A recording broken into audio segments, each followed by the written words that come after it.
Guys, ഞാനിന്ന് പുതിയൊരാളെ കാണിച്ചു തരാം. അപ്പോൾ നമ്മൾ വീഡിയോ എടുക്കുന്നൊന്നുമില്ല, നാളും ഞാൻ ഈ ഒരാളെ പുതിയ ആളാ ഏട്ടാ നമ്മൾ പുതിയ യൂട്യൂബ് ചാനലിൽ പറഞ്ഞേ. ഹലോ ഗൈസ്, ഞാനാണ് നിങ്ങളെ ഏട്ടൻ. കണ്ടോ, നിങ്ങളാരും ലൈക്ക് ചെയ്യണം, അല്ലെങ്കിൽ എന്നെ അടിച്ച് പരത്തി വിളി. കണ്ടോ, നിങ്ങളാരും ലൈക്ക് ചെയ്യാത്തോണ്ടാ എൻ്റെ കൈയെല്ലാം കണ്ട ഇങ്ങനെ അടിച്ച് നിലമ്പളിച്ചിട്ടാവുള്ളൂ. കണ്ടോ, അപ്പം എൻ്റെ കാലെല്ലാം ഒടിയാത്തോണ്ടോ ഭാഗ്യമാണ്. നിങ്ങൾ കാലെല്ലാം ചവിട്ടി എന്നെ കൊണ്ടിട്ടില്ല ഗൈസ്. അതുകൊണ്ട് ലൈക്ക് സബ്സ്ക്രൈബ് ചെയ്യാൻ ഞാൻ നാളെ തന്നിട്ടുണ്ടാവും കേട്ടോ. ഇതെങ്ങനെ ആയാറിയാ, ഇത് ഈ അണിയത്തി അല്ല ഈ കുട്ടിക്കുരിപ്പണ പിടിച്ച ഒറ്റയുണ്ട്.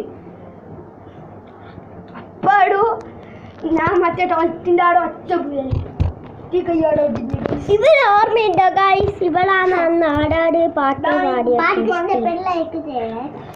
ഞാൻ പുതിയ പാട്ട് പാടുകയില്ല, കാരണം നിങ്ങൾ കമന്റിൽ ഗസ്റ്റ് ചെയ്യുക. ഇതിനെ കുറച്ച്